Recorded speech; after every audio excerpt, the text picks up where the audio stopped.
The Minnesota House of Representatives Committee on Public Safety and Criminal Justice Reform will come to order. The clerk will take the roll. Chair Mariani, Present. Vice Chair Frazier, Present. Representative Johnson, Present. Representative Edelson, Representative Edelson, Representative Feist, Present. Representative Grossel excused, Representative Hollins, Present. Representative Hewitt, Present. Representative Cleavorn, Present. Representative Long, Present. Representative Lucero, Shamrock shakes are available. Representative Mueller, Okay, so now I want a shamrock shake. Representative Novotny, Present. Representative O'Neill, Neal, present. Representative Pinto, Present. Representative Poston, Present. Representative Raleigh, Raleigh present. Representative Vang, Present. Representative Zhang, Representative Zhang,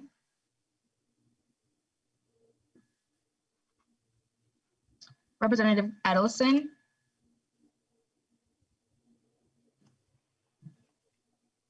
Representative Zhang.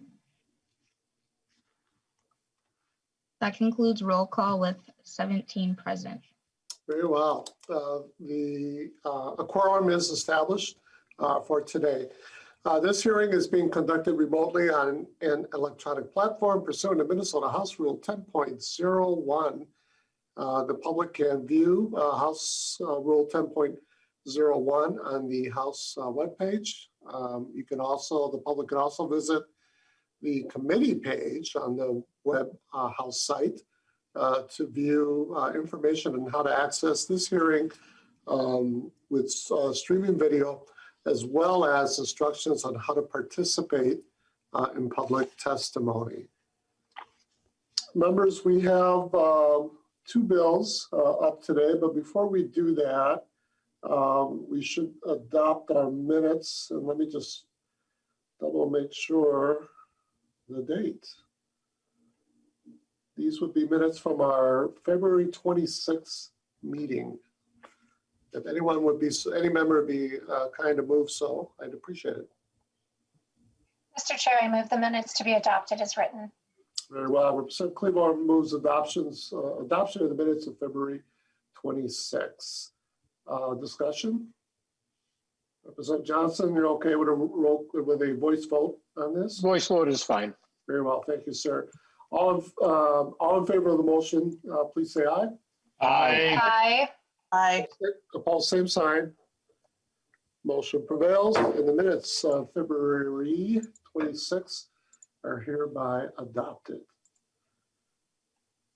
Members, we have two bills up today. I'll be authoring both of those bills. I will not be the main presenter, however, so I will hang on to the gavel here during the presentation.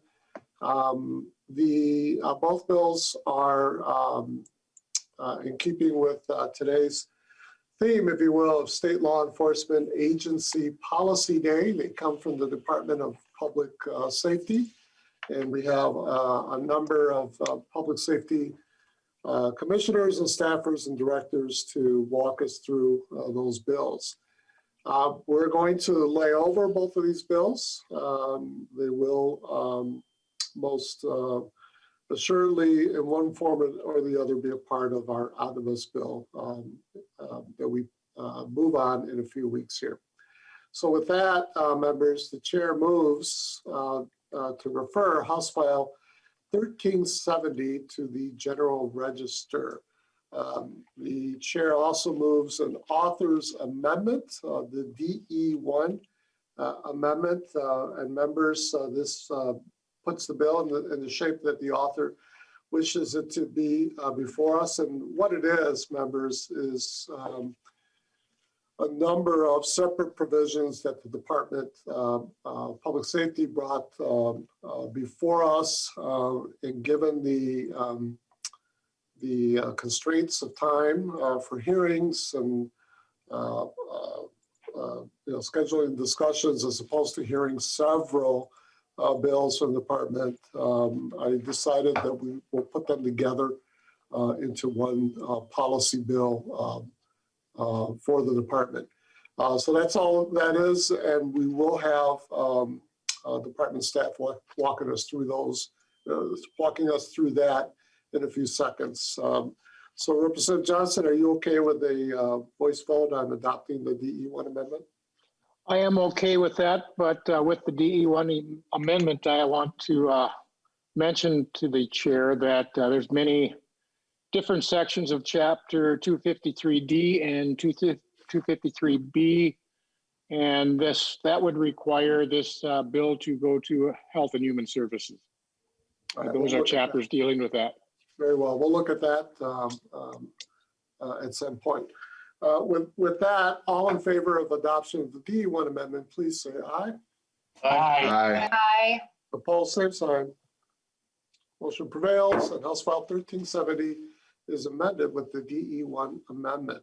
Members, we'll begin walking through the bill. We'll start with Section 1, and I believe we have our Bureau of Criminal Apprehension Superintendent Drew Evans to walk us through that section and explain to us what's being proposed here. Superintendent Evans. Thank you, Chair Mariani and members. Thank you for hearing the bill today. What this first provision will do is it addresses a Supreme Court decision with our predatory offender registration program that is housed at the BCA. That state Supreme Court case was decided in April of 2020, and it is State v. Martin. What that case involved was a 1992 conviction of an out-of-state registrant out of California.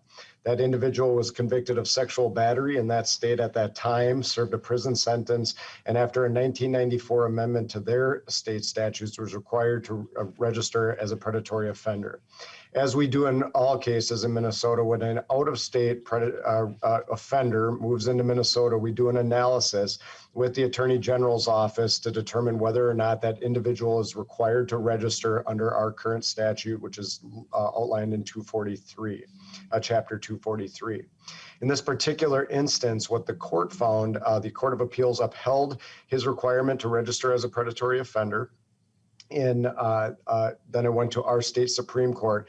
And what our state Supreme Court said is that they would look at the elements of a particular offense from a different state, not necessarily the facts and circumstances of the individual offense in that state.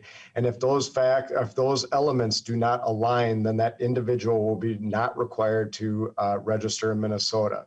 This has caused an issue for us in Minnesota, and the goal of this is to create equity so that if somebody committed the same offense with the same facts and circumstances in Minnesota, that they would be required to register as a predatory offender in Minnesota. It is not designed to expand our registration system.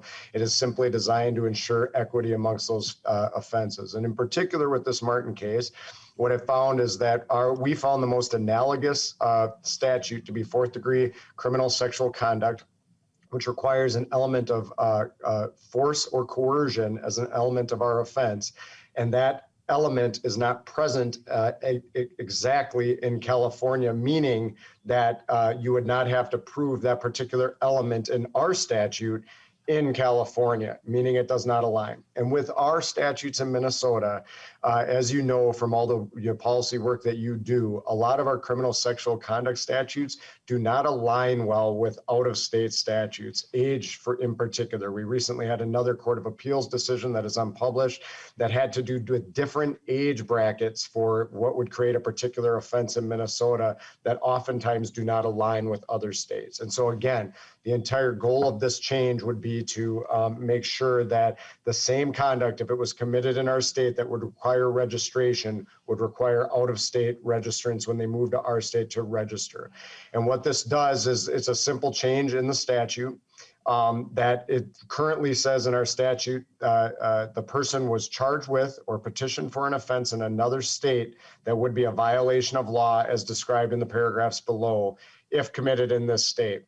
What we're changing the language to and what's being proposed is that the person charged with or petitioned for an offense in another state similar to an offense or involving similar circumstances to an offense as described in these clauses and convicted of or adjudicated delinquent for that offense in another for that offense or in another offense arising out of the same set of circumstances, meaning that if the facts and circumstances would require registration and align with one of our statutes in Minnesota, it would require registration. So that is a quick overview, Mr. Chair, and I'd be happy to stand for any questions. Thank you very well. Thank you, Superintendent Evans. I should have mentioned this right off the bat. I apologize to the committee members. I'll pause after each section because of the, the different nature of each section so that we can have a discussion and or questions. However, I'll also open up the floor at the end of the bill in case it takes a little while for folks to consider what those questions or comments might be. So let me just pause right now quickly to see if any members have any questions or thoughts, comments at this point. All right, I'm not seeing any. So Superintendent, hopefully you'll still be here with us as we finish through the bill. Thank you. Section 2, we have Public Safety Deputy Commissioner Cassandra O'Hearn. Welcome to the committee, Ms. O'Hearn. Thank you, Chair Mariani, and thank you, committee members, for hearing this bill. I appreciate the opportunity to provide a few comments about it. This language is short in that what it does is it allows for the Commissioner of the Department of Public Safety to accept donations, grants, bequests, and other gifts to carry out the purposes as prescribed under our enabling legislation. And the reason for needing this language is that during the time that we were working to put together the Deadly Force Encounters Working Group over a year ago, we had a number of foundations that were interested in supporting the work. And when we were working with MMB in order to accept that funding, we discovered that we did not have the authority to accept it. This was something that was both a surprise to the department, but also to MMB, because most other agencies have this language. So this language would allow the department to be able to accept this level of funding, and it's drafted to align with the other state statutes that provide for the other state agencies that have similar authority. And with that, Chair Mariani, that's all I have, unless there are questions. Pretty simple. Thank you, Deputy Commissioner. Questions, thoughts, Representative Johnson?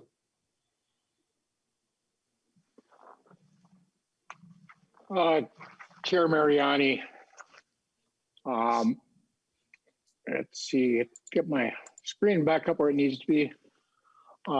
Deputy Commissioner O'Hare. Now, law enforcement and public safety is a little different than the other agencies. We're designed out there to be neutral, to try to do our best to protect the community. I do have a little issues with these grants and funds for donations. I can think of a great example that happened up near my area back in the mid to late 70s and early 80s. Dealt with a drug runner who ended up finally getting caught when when one of his planes crashed in Florida full of narcotics. A gentleman, I won't even call him a gentleman, it was Casey Ramirez. And he was doing this for a number of years, provided palm trees for the city of Princeton, purchased all the squad cars for the police department, donated them to the department, paid for the expansion of the airport so his jet plane could land there in his larger planes. Also built the hockey arena in that city, and that was all done with drug running money. At some point, he ended up getting the mayor's house, and the mayor had to go to an apartment and not live in his own home. So I'm really concerned with getting donations and stuff, especially on the public safety side of things. And I'm just wondering how the the the Chiefs Association feel about this as well. I haven't heard anything offhand with the donations. I know they get donations for a couple programs, but they're very specific, including they received some for the DARE programs that were offered in the schools, and also some of the canine programs to help offset the cost of keeping and maintaining a dog and a canine, which over the last couple Sundays we found are very valuable to our law enforcement community. We actually had two canines shot. One was killed in the last 2 weeks or 2 Sundays. So I do have concerns about accepting donations. I'm just wondering how you feel about the issues where it could be used to influence possibly in some crime families. Ms. O'Hearn, I'm looking on line 3.20 of the amendment where it indicates that any gifts would be to carry out the purposes of this chapter. I think that provides some, guardrails and, guidance. But if you could respond, and then also if you can let us know if local law enforcement individuals or groups have also commented on this request. I do note that you did say that this is similar to language that exists for virtually every other agency in the state, but please, Ms. O'Hearn. Thank you, Chair Mariani and Representative Johnson for the question.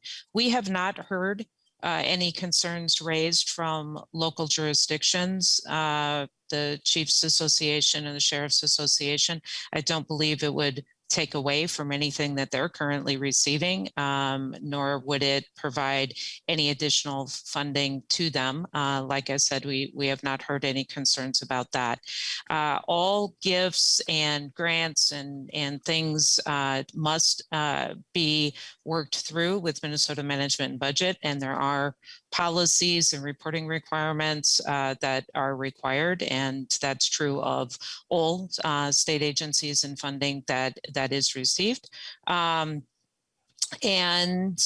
I think that's, and to your comment, Chair Mariani, it does specifically tie back to the Department of Public Safety's enabling legislation for the purposes for which such monies could be received and then used. Very well. Chair Mariani. Representative Johnson. Yeah, I'm, like I say, I do have some concerns. I would just want to make sure that we get in this language, not just what MMB and those policies are, but also make sure there's no strings attached to any of the donations. I'm just concerned about that because public safety, as I said, is so much different than any other department. Very well. Well noted, and we'll continue to work on this language if we need to. Next we have, thank you, Ms. O'Hearn, for your testimony. Thank you. Next we have Article 2. So that was Section 2 of Section 1. Article 2 presentation, and that will return to our Superintendent Drew Evans. Thank you, Chair Mariani and members. This provision would provide alignment with the Background Check Act. And what it is, and I'm going to read this because there's a lot of words to it. The Minnesota Child Protection Background Check Act was originally passed in 1992 in response to the National Child Protection Act and Volunteers for Children Act, which went into effect in 1993. That act was also extended, the federal act, in 1994 to include those that come in contact for the safety and well-being of elderly and individuals with disabilities. In spite of that update that was created, Minnesota never updated our legislative authority in Minnesota to reflect those federal changes. And then in 2018, which is what it brings us here today, the Federal Child Protection Improvement Acts was amended the NCPA/VCA further by requiring a national program that allows qualified entity to utilize the federal program instead of and bypass the state altogether. So what the suggestion is to align our state statute and our Minnesota Child Protection Background Check Act to align with the federal act. And the goal of that is to ensure that people are not bypassing, which would be allowed to do the BCA and our background check program. The reason that that's important is that by bypassing us and entities that you require by state statute to complete these background checks, they would not be receiving a full picture because the Minnesota Bureau of Criminal Apprehension holds certain criminal history data that the FBI would not have access to. So there is situations where entities would be conducting these background checks that are required by law that would not receive the full picture that is held in the state of Minnesota. And we believe that's a good from a public policy perspective.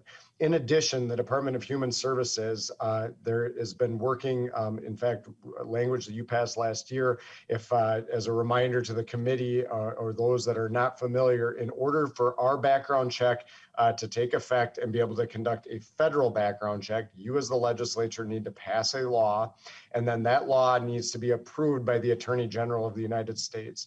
One of the recent checks that we believed would pass based on our prior experience and our advisement to the Department of Human Services did not go through. And so they are currently operating for several of their checks that are currently authorized in law that will expire in August 1st of 2021. This change would also assist with that process. So background checks you currently have in law, by making this amendment to the 299C language, would allow for those checks to continue under this authority. That being said, this does not expand any background checks. It does not change background checks. It simply ensures we have the right authority in place and that individuals are not allowed to bypass the BCA directly to the FBI, so that everybody is getting a consistent background check when they're conducting them under the laws that you have passed in the state of Minnesota. And so we believe, obviously, that it's critical for this to be there so that volunteers who are working with elderly or individuals with disabilities, that they have that full picture before making that determination if they're eligible to work with those individuals. Thank you, Superintendent Evans. It seems to be in a critical, several critical points, but one is that the language itself does not produce an expansion of or change to the background checks that may go partly to the question or the observation that Representative Johnson raised at the beginning, I believe, and I'll certainly be having a conversation with our Chair of Human Services to that regard. Members, questions, comments? Very well. Thank you, Superintendent.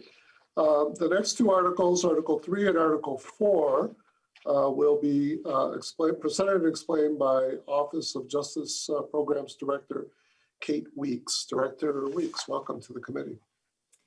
Thank you, Chair, members. My name is Kate Weeks. I'm the Executive Director of the Minnesota Office of Justice Programs. First, I'll go over Article 3. These are proposed changes to the Minnesota Crime Victim Reparations Program. Our Crime Victim Reparations Program is one of the many ways we support crime victims throughout Minnesota. Established in 1974, the Minnesota Crime Victim Reparations Board is the state's program established to help victims of violent crimes with financial losses and to aid in their recovery. Examples of losses that would be compensated under this program are funeral and burial costs, medical care, mental health, trauma healing, wage loss, loss of support for dependents. This program does not cover property loss. We bring forward these changes based on conversations with staff, stakeholders, grantees, and advocates. The first thing that our Article 3 does is change the name of the program. We are proposing changing the name to better communicate the purpose of the program to victims throughout Minnesota. The majority of other states call their program the Crime Victim Compensation Fund. We are proposing the Minnesota Crime Victim Reimbursement Program as we reimburse for losses suffered due to violent crime. The second change in Article 3 further defines what information may be used to make determinations around cooperation. Current statute provides that a victim or a claimant that failed or refused to cooperate fully with the police and other law enforcement officials would not be eligible for the benefits of this program. The proposed language we bring forward will affirmatively provide that additional information from those familiar with the case, in addition to law enforcement's experience, would be used to make an eligibility determination. Under Minnesota rule governing this program, the board then has the authority to review. The final change in Article 3 is to establish that contributory misconduct determinations may not be based on current or past affiliation with a particular group. Minnesota statute provides that an award may be denied or reduced to the extent that the board deems reasonable because of the contributory misconduct of the claimant or victim. Minnesota rule that governs this program goes further by allowing the board to deny or reduce by 25% the award due to the claimant victim being a confirmed member or associate of a gang or hate group. We are bringing forward this proposal due to conversations with advocates and providers and through re-examining our program for barriers that may preclude access. So in conversations we've had this past year with individuals, we learned that there are groups of individuals who would greatly benefit from this program, such as experiencing lost wages, need for healthcare, need for trauma and mental health recovery, but they simply don't apply because they believe they will be denied because they are labeled as a gang member or denied benefits because of an associate. As director of this program, we work closely with staff, and one of the things that really bothered me is the whole point of this program is to really help those that have suffered a loss due to a violent crime. And oftentimes the benefits of this program help in that healing. And so we were trying to figure out ways that we can reduce those barriers. And this is one of the ways that we would like to do that. But I would also like to remind the committee that this proposal in Article 3, it keeps in place the current statute that denies awards due to contributory misconduct. So if someone is actively committing a crime or actively engaged in actions that cause their harm that they're now seeking help for, they will not receive benefits from this program. And that it concludes the changes we propose in Article 3. Very well. Representative Johnson. Chair Mariani, I want to thank the testifier for bringing this forward. Thought that's a great program. It helps those that really need the help. One concern I have is that changing some changes to the fact of assisting law enforcement. I just want to make sure, and if I get this right, with the victim advocates group, they still have to provide assistance for law enforcement to get the conviction, and that work with the prosecutors to during the court trials and getting the conviction, but that during the sentencing part of it, where an advocate group could read a letter from that person and not, so they don't have to confront the convicted person again. Because without the victim's assistance in the investigation and the prosecution, it's going to be very difficult to get a conviction. Very well. Representative Justin, are you looking for a response from Ms. Weeks, or you're just sharing? I'm looking for a response if that was the intent. Oh, very well. Ms. Weeks. Chair Mariani, Representative Johnson, we are not changing the requirement at all that cooperation is required in order to receive benefits. We're just we want to affirmatively establish in statute that it's clear that victims can also provide information from professionals along that criminal justice spectrum that they're working with that are familiar with their claim as well, so that multiple sources of information can be presented to make determinations. Thank you. We are, yep. Thank you. Representative Johnson, you're through? I believe so. Yes, I am. All right, thank you. Representative Pinto. Thank you, Mr. Chair. I think the thought was maybe to bring this up after the next section, but I wonder if it may be, with permission, if this would be an okay time to bring this up now, that this article in your bill, Mr. Chair, I was actually in a bill of mine, House File, and I'm confirming the exact, it's House File 1789. The department had asked me to carry that and then ended up getting incorporated into your bill. And in putting that together, I had just some revisions to the language in mind. And so the A1 amendment was posted. It was posted after the deadline. And so I think, Mr. Chair, the intent was not to necessarily have a vote on that, but I just wanted to call the committee's attention to that. That if this language were to move forward, this was some language I've worked out with Office of Justice Programs and Ms. Weeks, Director Weeks, to just clean this up a little bit. And so I want to make sure to call folks' attention to that. It does not, really shouldn't change the substance a great deal, but I wanted to make sure that the wording was just a little tighter on a couple of points. And that, again, is contained in the A1 amendment that's posted on the committee website. Thank you, Mr. Chair. Representative Pinto, is there anything more you want to add at this point in terms of substance to it, or we might as well? I mean, we might as well just go ahead and have that vetting. Thank you, Mr. Chair. And so, members, really, what it does is two things. The section that Lee Johnson was just asking about, which is on page 12 of the delete all amendment, talks about how, as Director Weeks said, this wouldn't change at all the standard of the victim or claimant regarding cooperation. It simply talks about how the cooperation is determined. And it seemed to me, and talking to Director Weeks as well, that we want to have allow for a broad review of information. You'll see the language in the A1 amendment, a review of information available from law enforcement prosecutors, other professionals familiar with the case. It may be, for example, that it may not be a formal police report. I think right now there's an officer can complete a form, and I was concerned that we want to make sure that however that cooperation is going to be demonstrated, that be the case.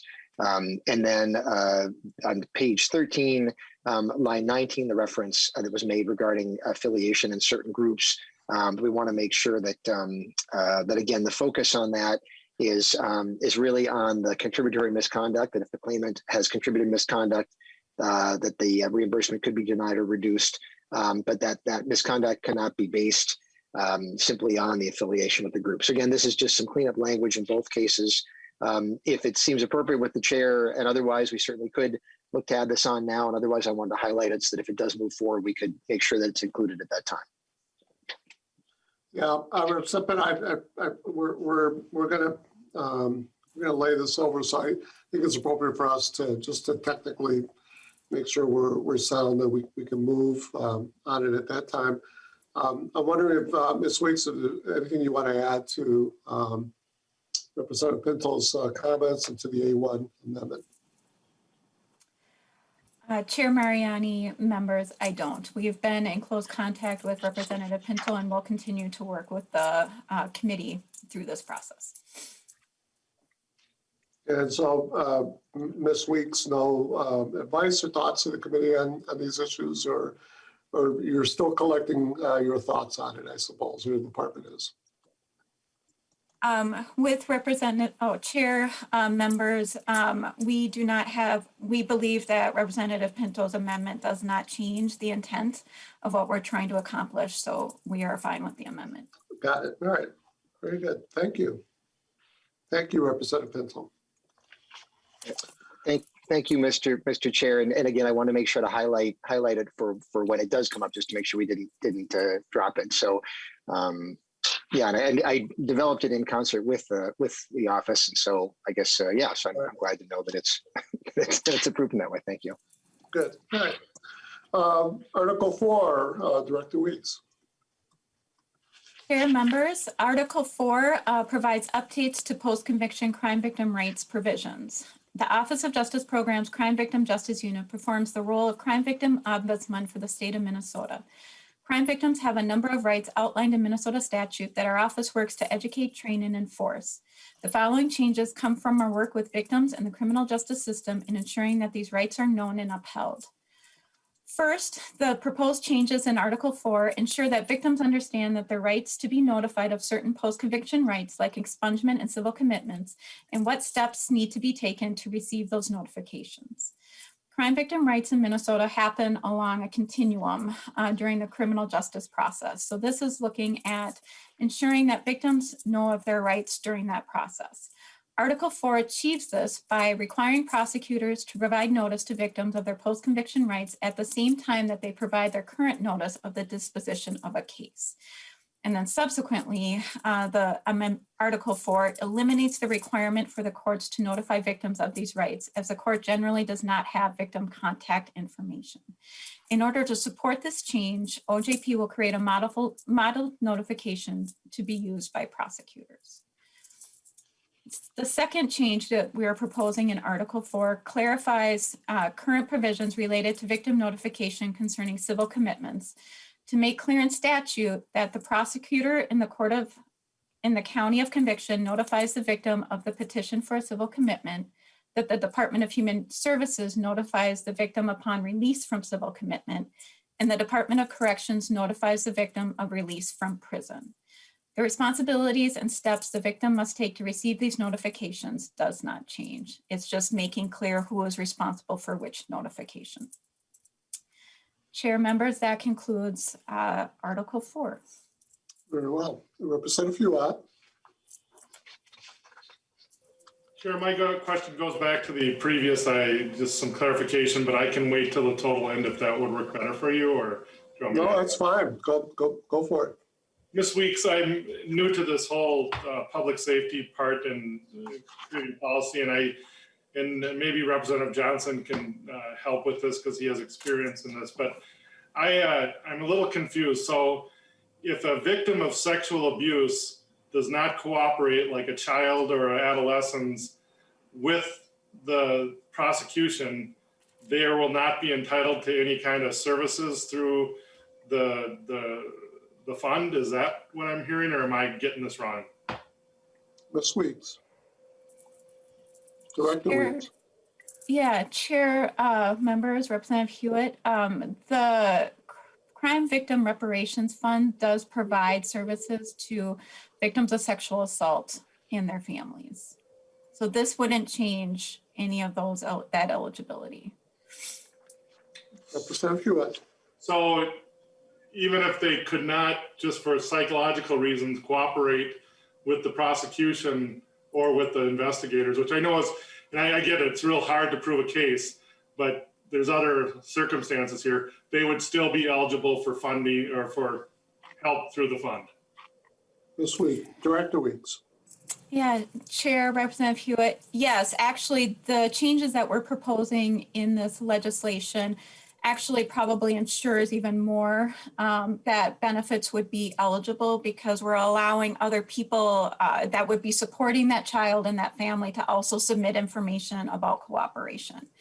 So it actually helps those victims as well. Thank you, Mr. Chair. Thank you, Representative Hewitt. Representative Frazier. Thank you, Mr. Chair. I believe we're toward the end of the presentation of this bill, and if that's the case, I'd like to just point out one of the things that's shocking to me, or I don't know if it's shocking anymore, but I'd like to see more. I would like to see something. There are no police reforms in this policy presentation, and I know that we had the recommendation of the joint, law enforcement and the Attorney General's office and DPS, and you had those recommendations. I know that report is not done yet, so I would like to know when that's going to be done.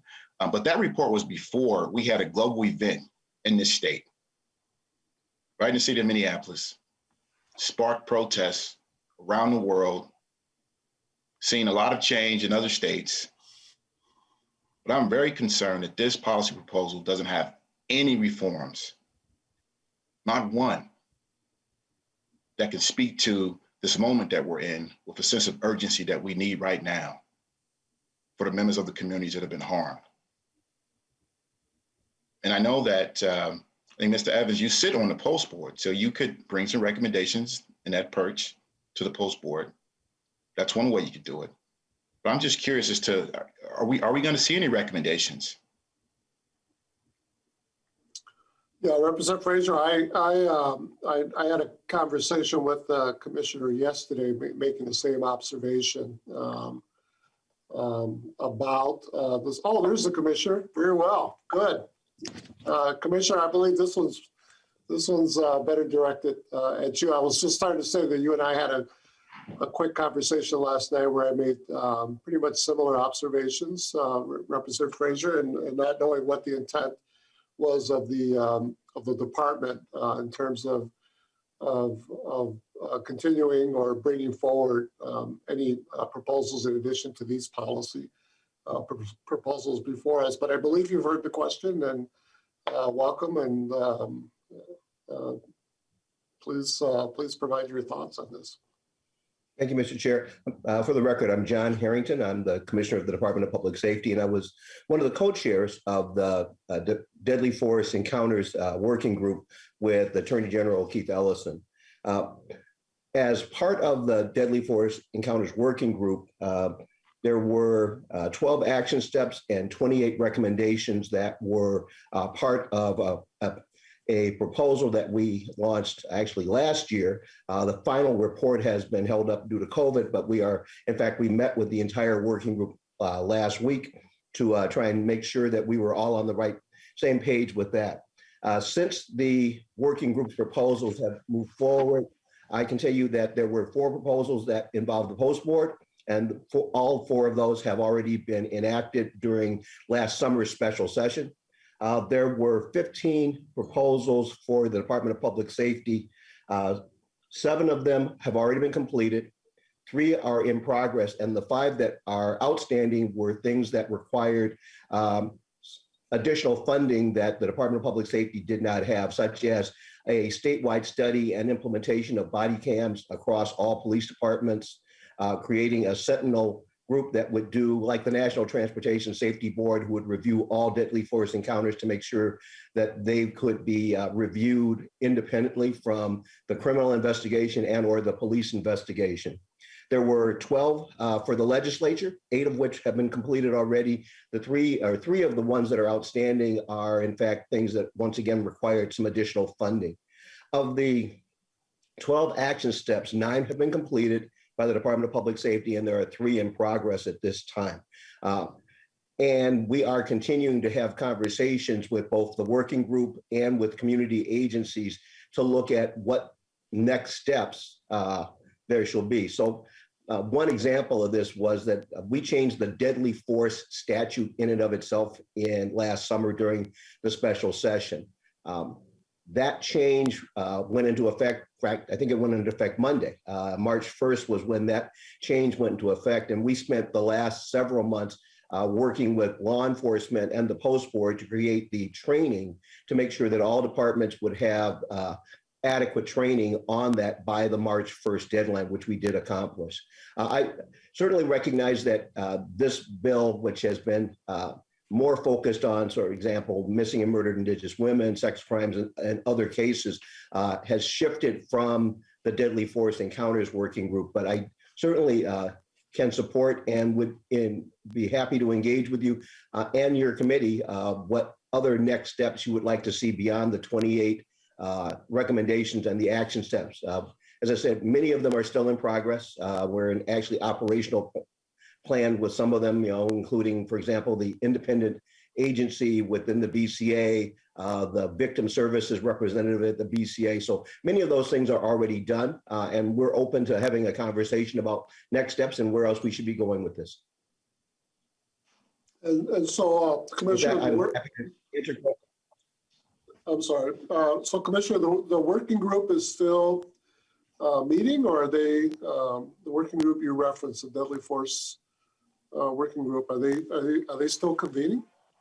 We have, Mr. Chair, members of the committee, we have not reconvened the working group for an active session other than to review recommendations and to talk about next steps in terms of what else they would like to do. So we have not taken additional testimony or taken additional action. So, but the working group, as we convened it, and we said this at the very beginning, was going to be an ongoing process. It was not going to be a one and done where we were expected to be done. So in fact, Representative Mariani met with us last week to talk about the things she would like to see and some of the items that were in the special session this summer where there were things still left there that we were not able to accomplish, and her hope that we were going to be able to take up some of those things as we went forward during this legislative session. Representative Frazier? Thank you, Mr. Chair. Thank you, Commissioner. I appreciate that. I think the working group is great. I'm a little disappointed to hear that it hasn't reconvened during that time, especially considering that Mr. Floyd lost his life in between the time that you had the recommendation report that has gone out. I guess what I'm looking for is, what is the response going to be to a Black man having a life pressed out of him in the streets of Minneapolis that has sparked a global reaction to this, right? What is the response going to be from our Department of Safety? I mean, I think about the bills that have come through this committee. I had an anti-white supremacy bill. That's something that could be jumped. That's something that could be supported. That's something that could be moved forward. That's something that gives tools to root out certain factions within our police department, our law enforcement departments that are harmful to communities. So I'm looking for actions. It's particularly in this moment. I'm looking for a sense of urgency. I'm looking for actions that are going to speak to what the problem is today. And I'm hoping we can get some answers around that. Well, Representative Frazier, there is a new focus, if you will, that I believe will come into into this conversation relatively soon, because we're scheduled to begin the trial of those accused of the murder of George Floyd, last year.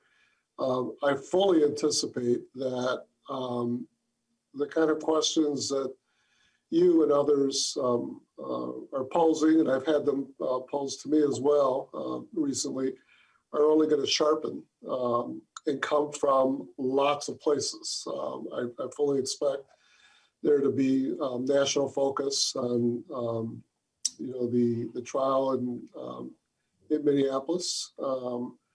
I suspect there'll be international curiosity and focus as well.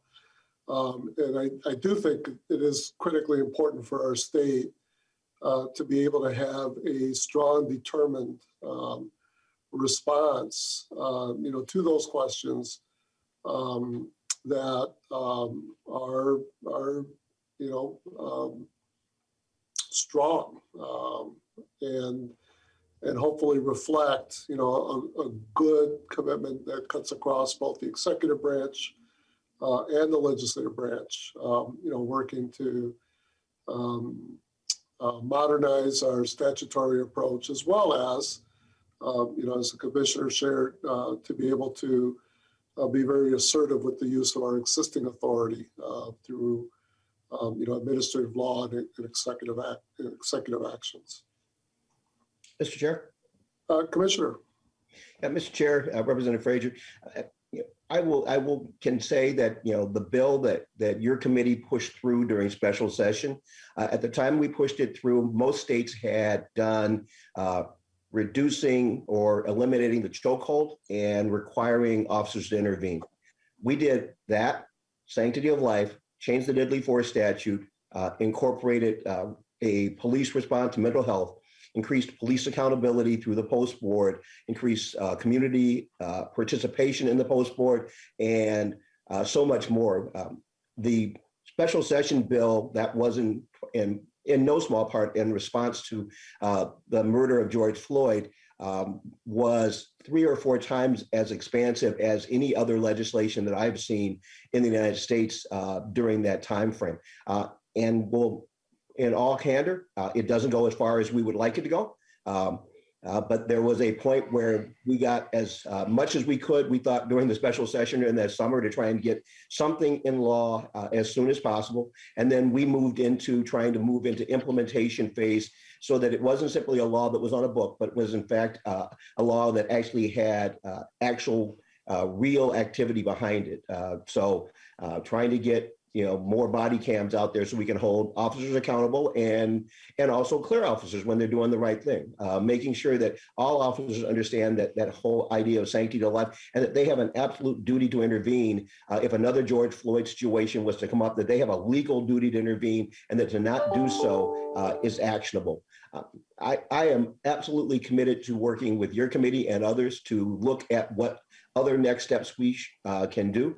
I can tell you that from the perspective of the working group that spent a year looking at this, working with other departments that had actually done, I think, some similar work, Minnesota has a lot to say that we have accomplished. And that doesn't mean, and I can promise this from my personal perspective and from the Attorney General's perspective, having talked to him just recently, we do not believe that this conversation can end until we see the numbers and we see the behavior go down. And so I would be very open to having this conversation either with members of your committee or others to continue to look at what other next steps there are. There were a few things left from the special session that were still in conversation. Some of them were not really germane or part of the Department of Public Safety, but I will absolutely commit to us continuing the conversation and taking this as wherever we can go to try and reduce and eliminate as much of the deadly force encounters as we possibly can. Thank you. Representative Frazier. Thank you, Mr. Chair. Thank you, Commissioner. I appreciate that. You know, what I would like to say is that that was legislation that was in large part brought by the Policy Caucus. But, you know, with your executive authority, you don't have to wait for us to bring legislation. You don't need permission to do the right thing and respond in a moment and do what needs to be done. And I'll go back again. I know that Mr. Evans sits on the post board, so I'll be looking for some type of action to move forward, particularly to respond to things that are happening right now during this moment. I ask this question of every executive that comes in. What are you doing with your executive authority to make change? That doesn't need legislation to move, but with your executive authority, what are you doing to root out, clean up and close and remove some of these inequities that we have and stop the disparable outcomes? I'm going to pose that same question to you. I'll leave you with that. I know the DLC commissioner committed to doing things, and there I see them doing things. I'm going to ask that same question of you, Mr. Commissioner. And I'll leave you with that. Well, and appropriately so, Representative Frazier, it is the role of the legislative branch to be able to press our executive branch with the authorities that we have together made, real and possible. Representative Hollins, I believe on this point. Yes, Mr. Chair, thank you so much. I think really Representative Frazier stole the words right out of my mouth is what can we do with executive power and how can we as legislators help support what you want to see accomplished. I'm carrying a bill to ban no-knock warrants, and it's embarrassing that there are a number of states that have already passed this, and that we, although we're on the forefront of this, and although we are the point state where George Floyd was murdered, where Philando Castile was killed, that we are lagging behind these other states and the work that they're doing. And so if there's anything that we can do on our end to make this go forward, to push you on this, I would just strongly encourage and ask you, what can we do on our end to make sure that we're making moves on this and that we're not falling behind the rest of the country. Very well. Thank you, Representative Hollins. And I do think that that bill is on its way to, that particular bill you mentioned on warrants is on its way to our committee shortly. Representative Johnson. Chair Mariani, members. Just want to do a couple quick comments and then get back to what we were doing. Dealing with mostly child victims, young victims, and victims of sexual assault with this department policy bill. First of all, I want to thank Director Evans for him and his staff. They've had a very long week and a half. For those of you who don't know what's happened in the last week and a half, we've had 4 suspects killed in law enforcement involved shootings, 2 officers wounded, a canine officer wounded, and a canine officer killed. The officers did not go after them looking to kill them. The officers want to protect every single life they can. These individuals came out shooting at law enforcement officers. Law enforcement responded.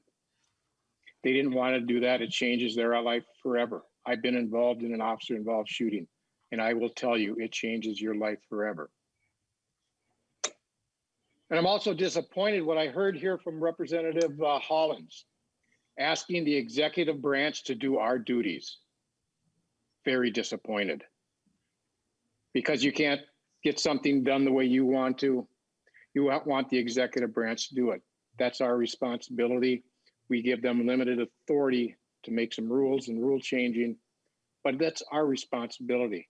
And that is to work together to do the changes that everybody believes is the right changes. Not just what you think, not just what somebody on your side, but everybody. Things are different in greater Minnesota than they are in the metro. But unfortunately, the crime aspects that are in the metro are now coming out into greater Minnesota, and people in greater Minnesota are concerned. In greater Minnesota, the best part of the state, we respect our law enforcement officers and we help them, we work with them.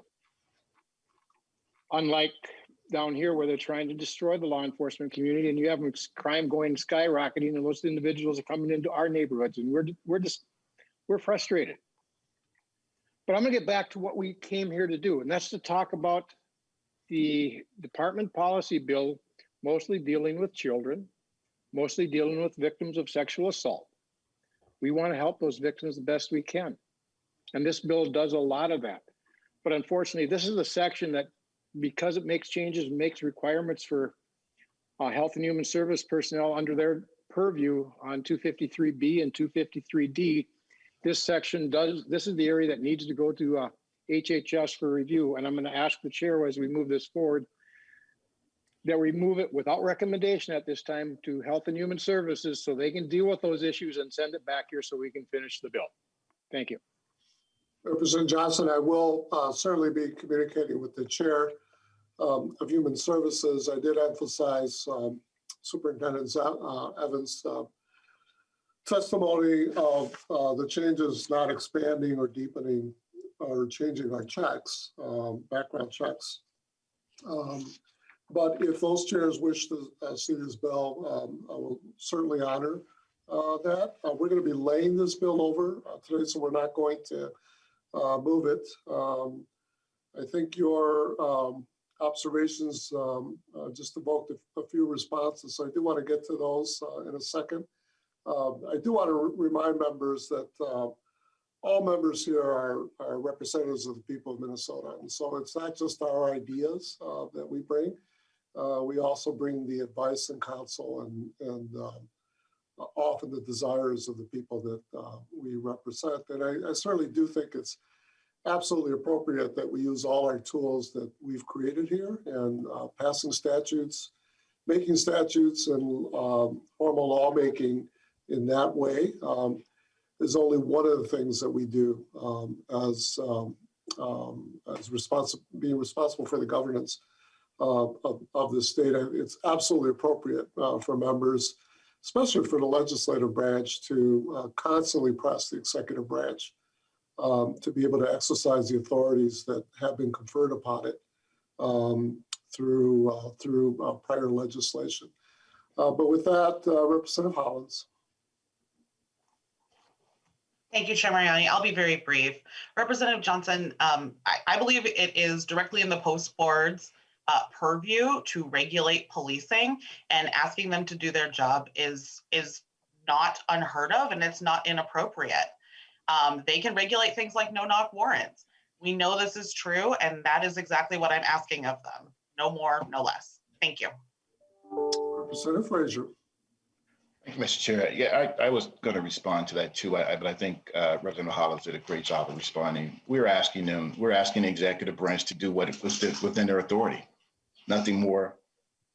I would say not much has been done, but we're asking them to do what was then within their authority, not to wait on the legislators to do something, but to do what is within their authority. And I also would like to say, just for a second, I'll step off on the off ramp that Representative Johnson took was this divisive rhetoric around urban, metro versus greater Minnesota. It's not true. It's just not true. We are working to ensure that we have a public safety system that is safe for everyone. That's in a metro, That's in greater Minnesota. That's around this entire state. When I was elected and I took an oath, it is for the oath for every citizen, every resident, everyone that lives in the state of Minnesota. So everything I do, that is the lens that I use.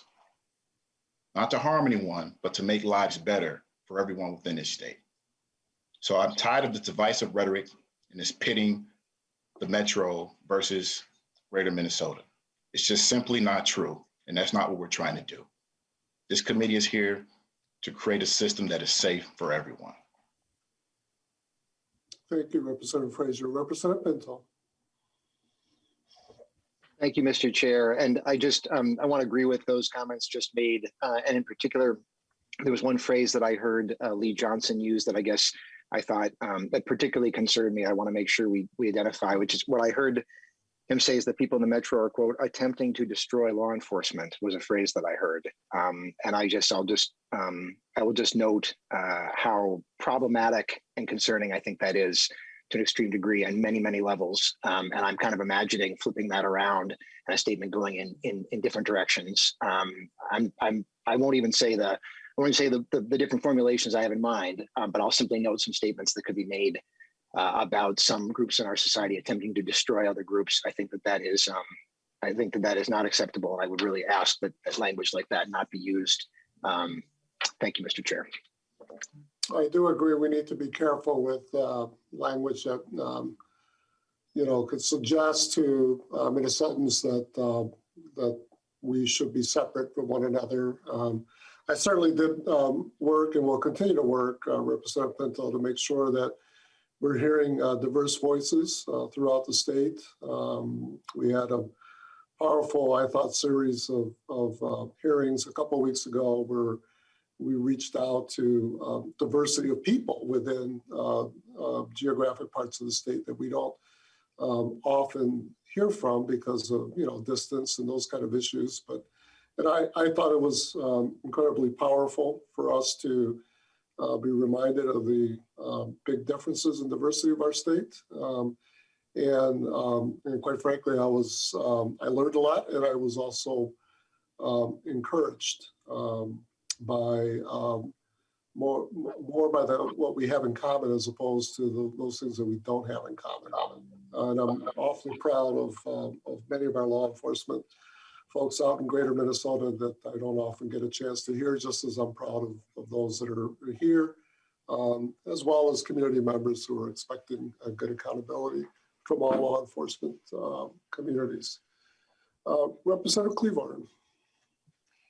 Thank you, Mr. Chair. And since my colleagues have addressed the issue of the fact that there are many of us, I would say all of us on this committee, on both sides of the table, who want to have a good public safety system in our state, I will not address that issue. But the issue that I would like to bring forward is the false narrative. And I'll repeat that. The false narrative that if we work in conjunction with the executive branch, that we are somehow abdicating our responsibilities as legislators. That is not a true statement. The piece that I would like for this committee to focus on is the work. And that work is 3 branches of government working in concert to protect and serve the people of our state. And if we focus on that work and leave the negative rhetoric in the trash can where it belongs, we can do really good work for our communities. And so I am asking one more time for this committee to be open to hear all the voices in the room, whether it's the testifiers, the legislators, or anyone else who comes before us. Thank you, Mr. Chair. Thank you, Representative Cleavorn. Years ago, I had good gosh, it got to be a decade now, more. I had a colleague who was running for governor, and we had an interesting conversation where part of the conversation was sort of along the lines of, hey, when I become governor, you're just going to be really aligned and the person didn't say you're going to do what I want to do, but it was sort of along those lines. And I looked at my good friend and so I really do wish you become governor. But quite honestly, once you're in the executive branch, look for tough expectations of me and tough accountability, frameworks. That's my role as a state legislator, and that doesn't change just because I have a good friend who's in the executive branch. I think our design, there's wisdom in our design where we maturely challenge one another to consistently push and pursue the common values that we have and always deliver good governance. Very well. Representative Lucero. Thank you, Mr. Chair. And I want to echo the sentiments of Representative Claiborne regarding negative rhetoric. I really strongly wish that the negative rhetoric would end. But I'm concerned about the continuing negative rhetoric and then those that choose to look past it and be silent. In my own community, I've had people come out and spew their hate and their negative rhetoric. I've seen the headlines on the news where our colleagues in the Minnesota House have gone out to suburbs and spewed their negative, hateful rhetoric, threatening law enforcement officers. And I'm supposed to look past that and think that they have some kind of a willingness or an interest in collaborating for the future and the betterment of Minnesotans and law enforcement? No way. Threatening law enforcement to burn suburbs down?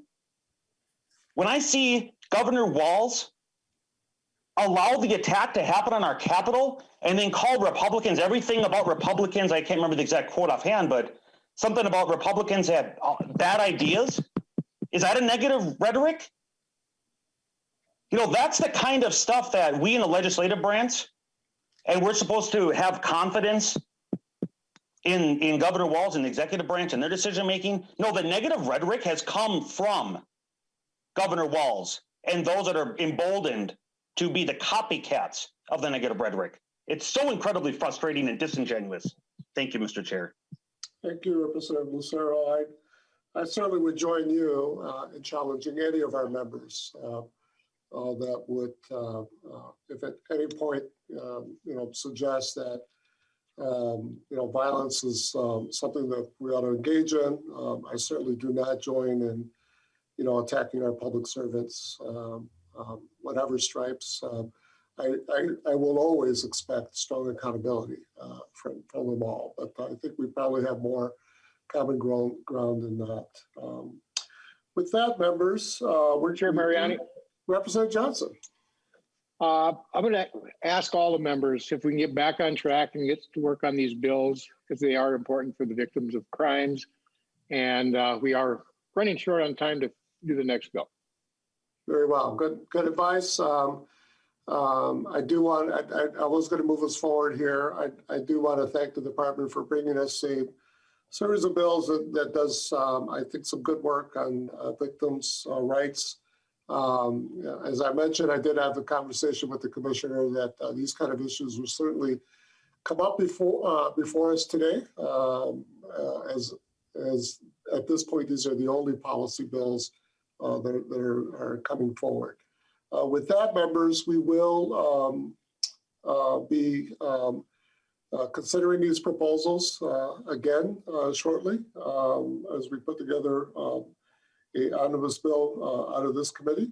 And so the chair at this point moves to, or the chair will lay over House File 1370 as amended. Members, the chair moves to refer House File 1366 to the General Register. House File 1366 is before us. We have, this is the chair's bill.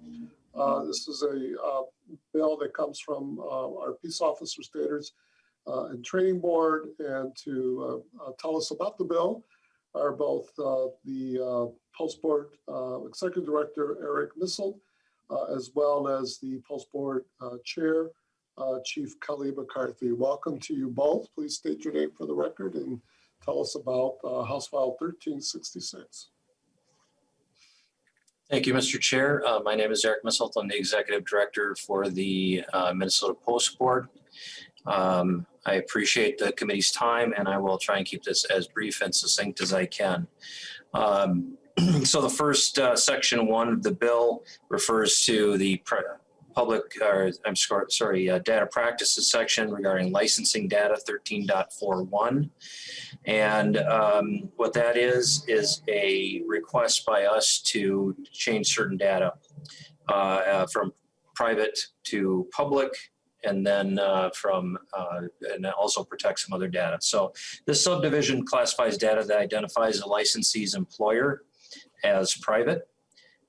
We believe this is unnecessary, as anyone can go to an agency website or ask for the information from an agency and get a staff list, see who the chief or sheriff is, etc.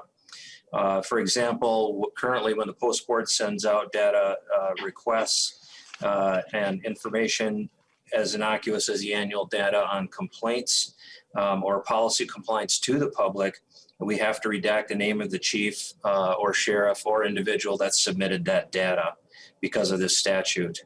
I checked with numerous stakeholders and those with historical knowledge of Post, and to date, no one's been able to tell me why this would be considered private. And we really believe that where a person, the agency a person works for or a licensee works for should be public. The second piece of this section does then identify the problem that the current statute only protects the home addresses of licensees for obvious reasons, but it does not protect their personal emails or phone numbers. So aside from the clear security issues that could be impacted by the release of this personal data, the Post Board relies on email communication with licensees to conduct business. And if this data is not protected, it is likely that licensees, including inactive licensees who we do try to keep track of, will withhold this information and impact our ability to carry out our business in an efficient and secure manner. And I think it's just fair to say that none of us would want our personal emails out there floating or personal phone numbers. And obviously when the statute was written, emails didn't exist. So that's section 1 in a nutshell. Very well, Director Misselt. You know, when I first started working professional, we didn't have emails. We didn't even have computers. And a lot has obviously changed. But with that, you know, comes some pretty important considerations that we had just not thought about, particularly when it comes to, you know, the privacy nature, you know, of data. And the expectations of how people now regularly communicate with one another. Chair McCarthy, are you with us?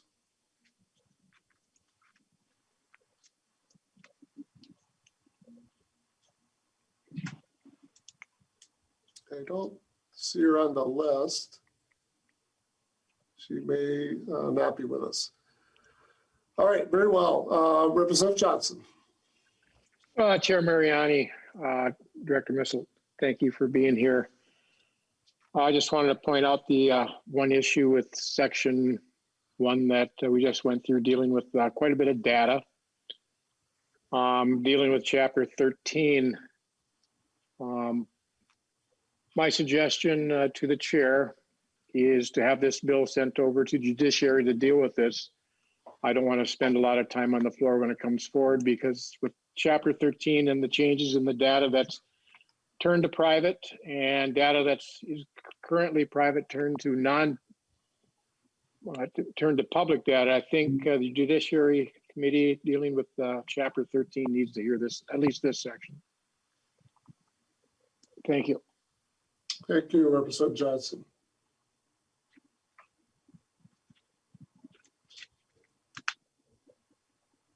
Oh, I'm sorry. Anyone else?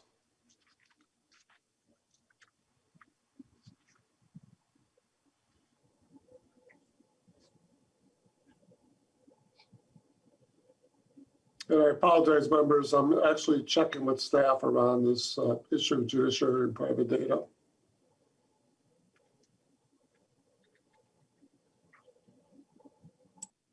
All right, very well. I do, members, I do meet and or my staff meet regularly with the Judiciary Committee in order to raise these kind of issues, because we have bills that often kind of gray and fall in each other's, could fall in each other's jurisdiction. And it isn't like we only have a few bills to hear in either committee. And so my staff's telling me that, in fact, in those conversations, they waived seeing this. We're not expecting controversy, as Director Missel. I think part of what's happening here is that we're making more data private and not less. And typically, when you've got these contentious issues, is when we're opening up, what has been carefully considered as private, into the public sphere. Director Missel, I think you already said this, but it seems to me that you've vetting with all sorts of stakeholders that there doesn't seem to be any complaints or concerns. And in fact, I think you said folks were kind of wondering, why do we have that classification in the first place? Yes, that's in fact the case. As with some of the post statutes, and in fact another one we're going to be discussing shortly, nobody can really pinpoint why it was written the way it was. So. Okay, very well. Well, members, if there are no further questions, my intent is to also lay this bill over so that we'll consider it. Representative, or rather Director Missel?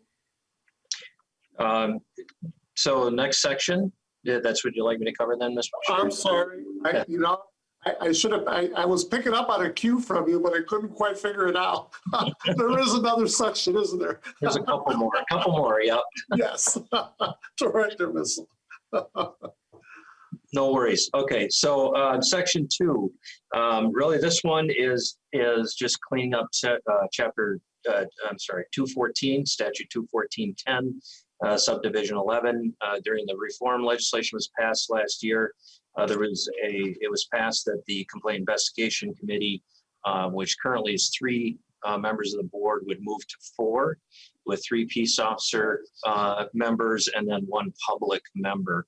But because of the way the legislation was written, that was put in place. So this basically brings 214 in conformity with 626.843 subdivision 1B, and just makes it clear and allows me to make the necessary rule change to reflect 214 and change the membership of the Complaint Investigation Committee. Very well. Let's take a pause and see if there are any questions at this point.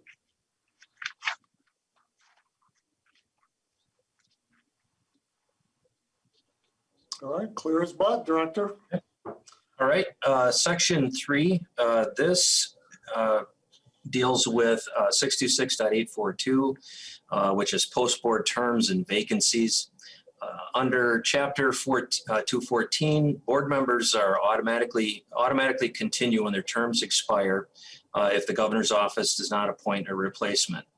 If June 30th of the year the member expires, comes and goes without an appointment, that member is automatically renewed for another 4 years. And that is applicable generally in 214 to all licensing and executive boards across the spectrum. However, this is what I referenced earlier. For whatever reason, and we're not clear why this was carved out back in the day, but for some unknown reason, current post-board statute carves out certain positions on the board as not being subject to 214 regarding how these positions expire and are renewed. As a result, we have, the positions covered are peace officers, PPOE, administrators, public members, and the small jurisdiction elected official. They are automatically expired under current law and removed from the board upon expiration, regardless of whether an appointment's been made or not. What this has happened in the past, and that's what brought it to light. similar to testimony earlier on a different bill from one of the testifiers. Nobody really kind of knew about it, and it popped up in 2020. And as a result, we end up with positions that are vacant for a long period of time until the governor can make the appointments. And as you know, they make hundreds and hundreds of appointments every year. So that can be problematic and impact our ability to conduct business with appropriate representation. So, and again, I checked with folks historically, legally, and no one's exactly sure why that's there or why the post board was carved out or why these positions were carved out any differently than any other board in the state. So this would rectify that situation, and all appointments would fall under 214 like they do for everybody else. Well, and Director Missler, I could certainly see where, under certain circumstances, say you had other members, who simply, resigned or for whatever reason couldn't be at the board any further. And then you combine it with this, kind of, I don't know what you call this, missing period. We could wind up with a board, less capable of, or perhaps even incapable of carrying out its purpose. So this certainly does make sense to me. Okay. Very well. Continue. If I see hands up, I'll call out people. All right, sounds good. Well, we're on the final one at any rate.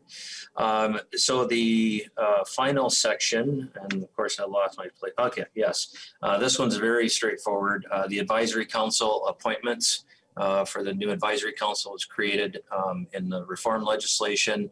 The statute that was quoted referred to the ombudsperson for families and created some confusion as to who those appointments should be made by, or who should make those appointments. And the chair and I had discussed this, and the intent was that the ethnic boards would be the ones making those appointments. So this is simply a change in the reference of the statute, and it refers to the boards themselves, does not involve the ombudspersons, and clears that up so that all of the 4 ethnic councils can make those appointments, or the appointments can be made to the advisory council by those boards, and it does not necessitate going through the ombudsperson for families.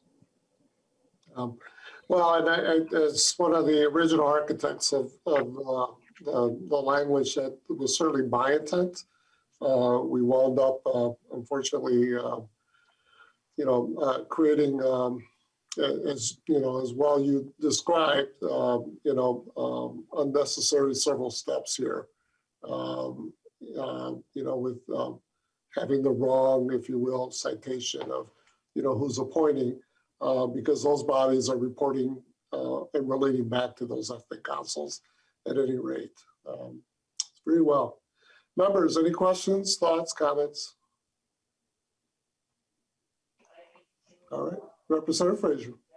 Thank you, Mr. Chair. I just wanted to make one final comment here before everyone leaves, and just in fact, because the post board is here, and I know I mentioned the post board a couple of times when I was talking to the commissioner, and I do realize that the DPS does not control the post board, but Mr. Missel, since you are here, I would like to say I hope you take that information, this conversation back to individuals at the post board. And I know that I'm hopeful with the audit that happened. I think that was good. I think that could lead to good things. I'm also hopeful with the new database is going to be put in place. I think that could lead to some very, very good training for our law enforcement officer, which I think law enforcement officers rank and file would say that's an important thing for them.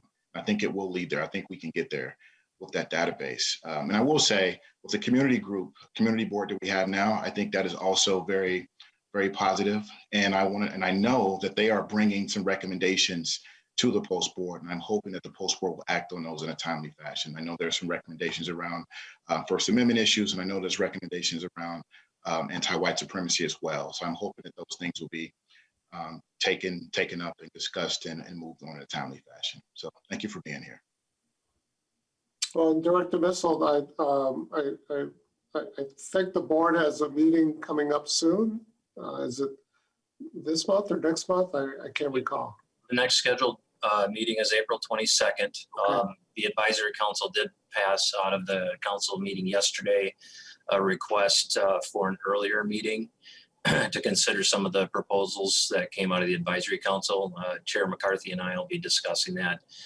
She can order a special meeting or emergency meeting, but that's not been determined yet. The next one's scheduled currently for April 22nd, I believe. Okay, very well. Well, Representative Missile, thank you for the presentation. Thank you for the work that you do with our Pulse board. You've been with the board for forget how many years now, not terribly long, I believe. Since 2017, I started as assistant. Yeah, right, and now you're our executive there. So thank you for providing leadership to an important board. Clearly, there's an interest on the part of the legislature to have a good, strong Pulse board, continuing to drive, excellence and accountability for our licensed peace officers in our state. Director Miss, I'll be laying over House File 1366, and we will come back to it in a few weeks as we begin to construct the committee bill. So members, the chair lays over House File 1366. Members, that's all I have for today. We will have a busy day the next time we meet. And doggone it, I had the list of bills up before me and I lost them. We will be meeting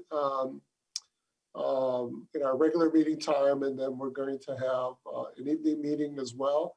As I shared with committee members, it's certainly not my intent to have a lot of evening meetings. I'm hoping this will be the only one, quite frankly.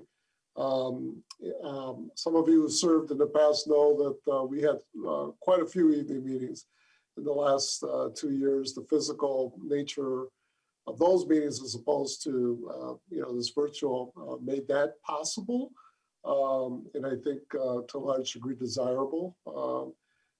Much more difficult to pull off on this platform. So we're trying to be super efficient with how we proceed. My hope, members, is that by virtue of doing this evening meeting on Thursday and having a fairly assertive agenda over the next several meetings, that we'll be able to create some good workable space for all committee members as the session enters into that final deadline week, where many of us are going to be dragged into multiple meetings that are going to be overlapping. And hopefully we're not one of those by virtue of doing all this hard work up front. So with that, members, until our next committee meeting on Thursday, this committee stands adjourned.